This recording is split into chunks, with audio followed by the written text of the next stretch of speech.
What's up, guys? Coming at you too close for comfort this time.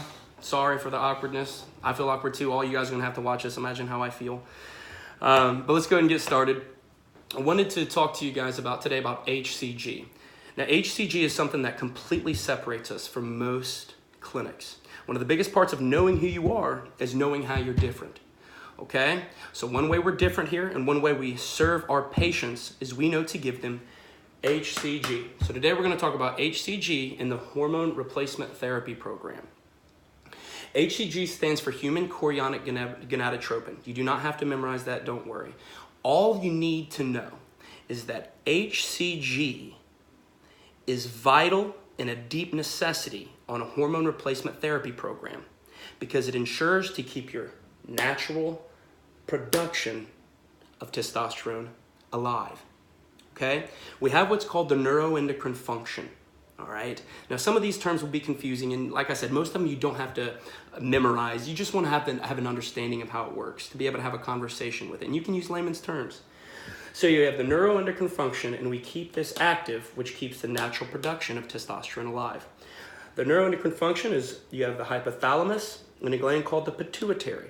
Your hypothalamus is like your thermostat for your entire body. It's constantly reading what you need. When you're low in testosterone, it tells your body to create more testosterone. Low in estrogen, create more estrogen. It creates these sex hormones for us.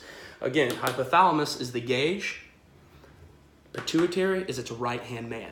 Your pituitary gets it done. So it releases these releasing hormones, and your pituitary releases these sex hormones, testosterone, estrogen, progesterone. The problem is when you take bioidentical testosterone, which we use, and you bypass that step and just take testosterone externally, you teach yourself, oh, you know what? We're getting this elsewhere. Let's be more efficient with our energy, and let's do something else that Travis needs, or whatever, all of your guys, hypothalamus, pituitary. But again, we keep that alive, and the way that HCG does that is it mocks the male luteinizing hormone, okay? The male luteinizing hormone is what is secreted for testosterone to be produced.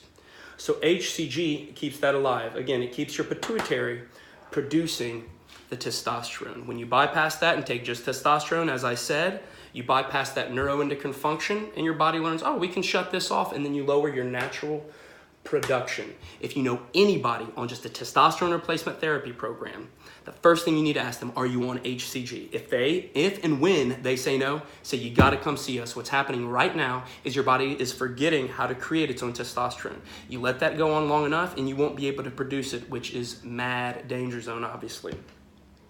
So HCG, it's sub-Q, which means you just have to be in your fat, not an IM, which is intramuscular. All right, and what we have, testosterone is once a week intramuscular. We'll get to that in later videos, where HCG is sub-Q. Just needs to be in your belly so you can use a little itty-bitty insulin-like syringe. It doesn't hurt a bit. The typical dose is 0.25 twice a week. Again, testosterone, and you'll hear this in later videos, typically once a week. HCG is typically twice a week, once a day for the 2 days leading up to your testosterone injection. We also have a fertility dosing. It's for people maybe in their late 20s, early 30s like myself who want to, specially ensure that they will be able to have children come time. And one way we do this is we'll take 5 weeks off.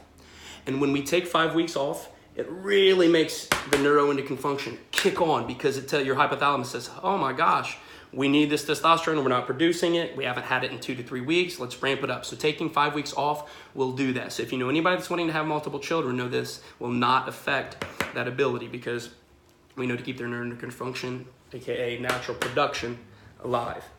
So sub-Q, 0.25 twice a week, or the fertility dose is 5 weeks off, 0.5, so double, and 3 times a week.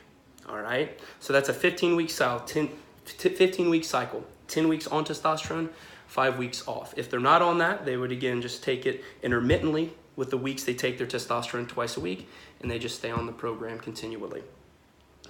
Also, this is a good option if somebody's 19, 20, 21, may not be the best age for a hormone replacement therapy program, but HCG, what that can do, if they're just kind of low and could use some help and maybe a little too young again for hormone replacement therapy, it can help just boost the pituitary to create more of a natural level of testosterone. Okay? So other than that, that's it, guys. Hope it wasn't boring for you. We want to make sure that these are quick, as informative as possible. Rock on.